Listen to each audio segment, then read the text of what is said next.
Oke, Assalamualaikum warahmatullahi wabarakatuh. Waalaikumsalam warahmatullahi wabarakatuh. Selamat datang teman-teman semua di Praktikum Sistem Komunikasi Optik. Kita berjumpa lagi di modul 3, yang di modul 3 ini kita akan membahas mengenai sistem transmisi digital. Nah, kemudian sebelumnya izinkan saya untuk memperkenalkan diri. Nama saya Erik Yusuf Hams ya, biasa dipanggil Erik.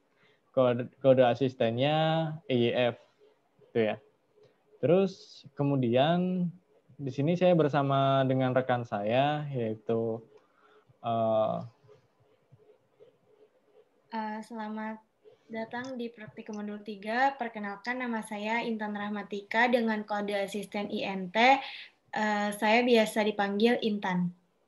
Oke, terima kasih Intan atas perkenalannya. Kemudian untuk di modul 3 ini kita nanti bakal ada 4 tujuan praktikum. Yang pertama, kita nanti bakal mengetahui sistem transmisi digital point to point. Terus yang kedua, kita nanti bakal mengetahui cara kerja dari sistem transmisi digital tersebut. Lalu yang ketiga, kita nanti bakal menghitung link power budget dan rest time budgetnya. Dan yang keempat, kita nanti bakal mensimulasikan sistem transmisi digital menggunakan GUI gitu. Nah, kemudian kita lanjut. Nah, untuk di modul 3 ini kita mempelajari sistem transmisi digital yang terdiri dari 4 poin yang akan kita pelajari. Yang pertama ada sistem transmisi digital point to point, terus yang kedua kita nanti bakal mempelajari link power budget, terus yang ketiga ada rest time budget, dan yang keempat, yang terakhir kita bakal mempelajari pengkodean saluran gitu. Nah, untuk yang pertama kita pelajari dulu nih sistem transmisi digital point to point. Nah, untuk sistem transmisi digital point to point, di sini di depan kalian udah terlihat blok diagram sistem transmisi digital point to point ya. Nah, yang pertama itu yang paling kiri ada yang namanya information source atau sumber informasi dari sistem transmisinya. Kemudian informasi ini bakal diteruskan ke optical transmitter. Nah, optical transmitter di sini berperan sebagai pengirim yang akan mengirim informasi menuju ke receiver gitu. Nah, si optical transmitter ini mengirim informasi melalui yang namanya optical fiber. Jadi yang di tengah ini adalah optical fiber. Kemudian setelah sinyal informasi dikirimkan dengan ditumpangkan dengan sinyal carrier yang berupa cahaya menuju optical receiver. Nah, si optical receiver ini dia bertujuan untuk menerima sinyal cahaya yang dikirimkan oleh optical transmitter gitu. Kemudian si optical receiver ini mengubah sinyal cahaya tadi menjadi sinyal informasi seperti inputannya ya, yang dari information source gitu. Nah, kemudian si optical receiver ini mengirim sinyal informasi menuju user gitu. Jadi untuk blok diagram sistem transmisi digital point to point. Kemudian ada beberapa hal yang diperlukan dalam menganalisis link. Nah, yang pertama itu ada jarak transmisi yang diinginkan. Nah, kita untuk menganalisis link yang pertama itu ada jarak transmisi yang diinginkan atau yang memungkinkan gitu. Kemudian yang kedua, data rate atau kanal bandwidth-nya gitu. Nah, ada dua hal yang diperlukan untuk menganalisis link. Kemudian kita lanjut. Next.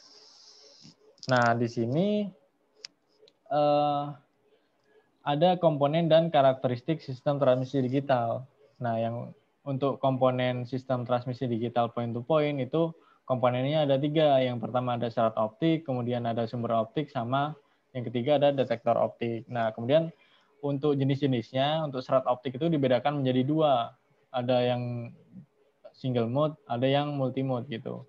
Nah, perbedaan kedua jenis syarat optik ini dibedakan dengan karakteristiknya. Jadi dibedakan dari ukuran core-nya, kemudian profil indeks bias core-nya, terus dibedakan dengan bandwidth atau dispersinya, terus redaman sama numerical aperture. Kemudian untuk sumber optik itu jenisnya dibedakan menjadi 2.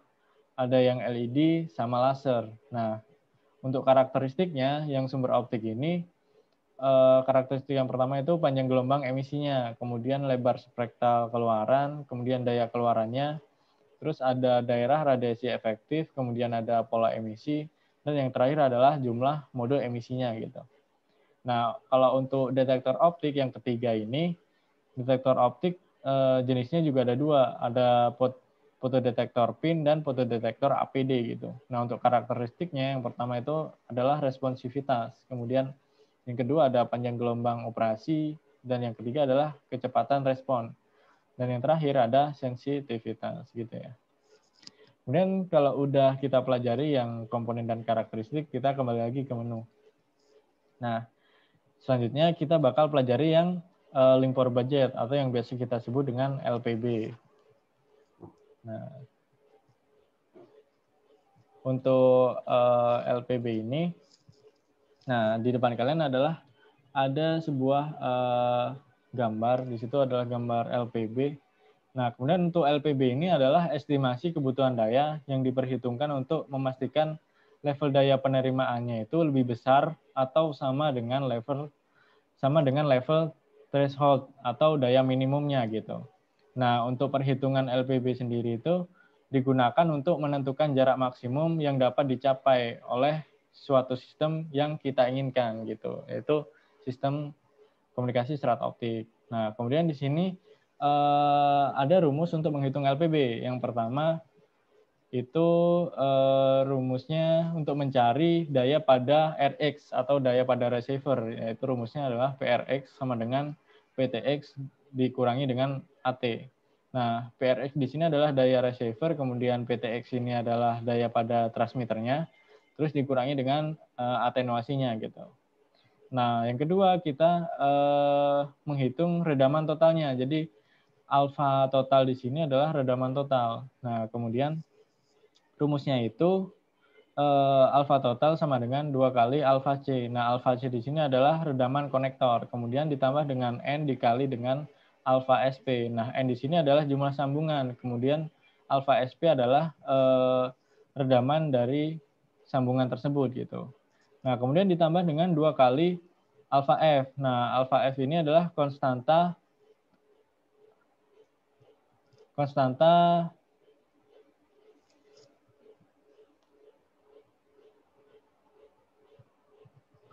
pada fiber optiknya gitu. Konstanta redaman maksud saya, konstanta redaman pada fiber optik. Kemudian dikali dengan linknya gitu. Kemudian ditambah dengan margin system. Nah, itu untuk rumus redaman total gitu ya.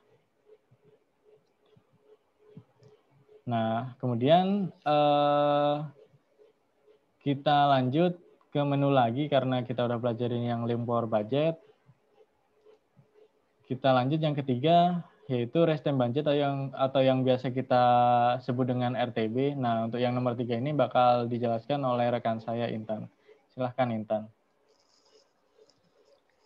Selanjutnya kita akan membahas rise time budget. Nah, rise time budget di sini ditujukan untuk agar informasi yang dikirimkan dari agar informasi yang dikirimkan dan sampai kepada user itu diterima dengan baik.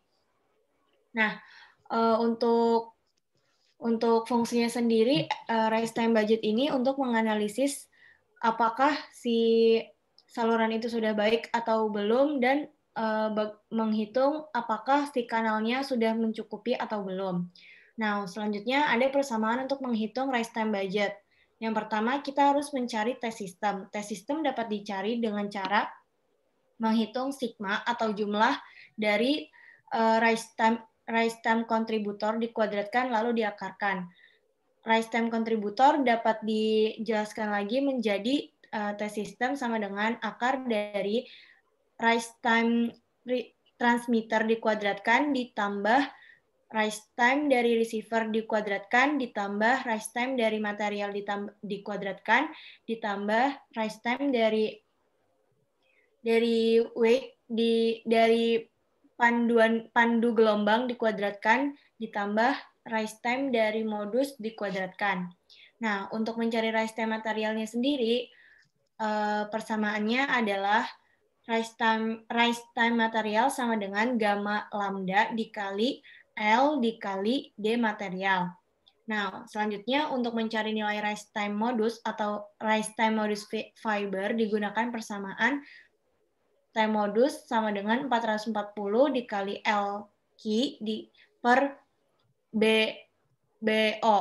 Nah, untuk L di sini untuk Q di sini dia adalah konstanta dari si fibernya. Lalu BO di sini sebagai bit rate.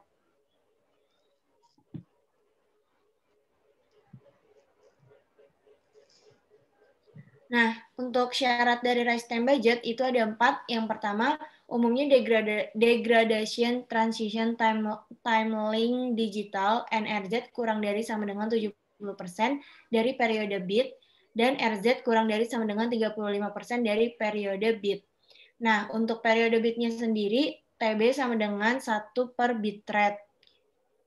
Yang kedua, anggaran rise time dipenuhi jika rise time sistem kurang dari waktu degradasi transisi.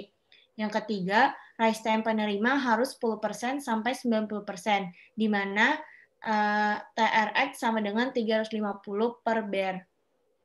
Nah, di sini TRX adalah rise time receiver dan BRX adalah bitrate dalam MHz. Atau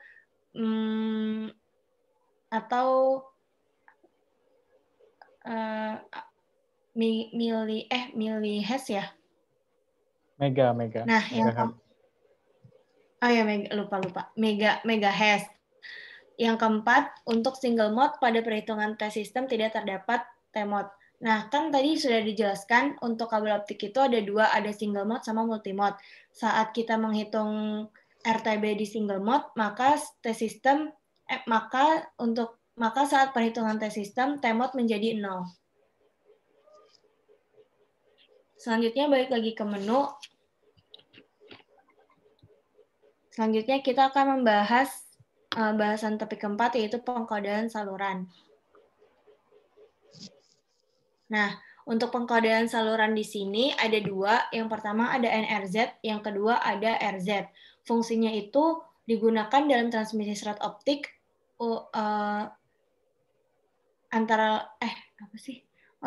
untuk line coding di sini dia menggunakan kode biner. Untuk kode binernya ada 2, ada NRZ dan RZ. NRZ itu non-return to zero, dan RZ itu return to zero. Yang pertama akan kita bahas kode non-return to zero. Di saat bit stream dikirimkan 1001101, maka hasil yang dihasilkan oleh NRZ sesuai dengan bit stream yang dikirimkan, di mana tidak ada perubahan.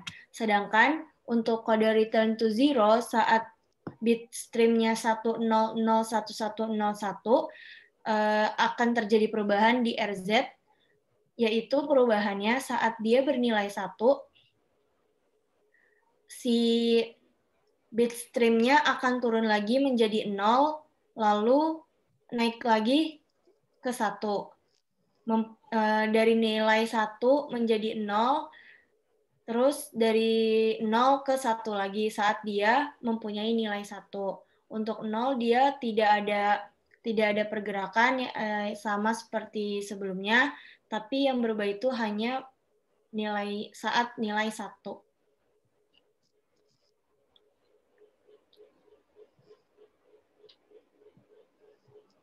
Oke, mungkin itu aja sih buat penjelasan di modul 3 kali ini. Jadi di modul 3 kali ini kita memiliki 4 poin penting. Yang pertama itu sistem transmisi digital point to point, kemudian ada link power budget, kemudian yang ketiga ada rise time budget, dan yang keempat ada pengkodean saluran. Iya, betul. Oke, mungkin itu aja sih buat praktikum modul 3 kali ini. Terima kasih teman-teman udah menonton video kita, dan selamat praktikum dan mengerjakan jurnal. Oke, wassalamualaikum warahmatullahi wabarakatuh. Dadah. Waalaikumsalam warahmatullahi wabarakatuh.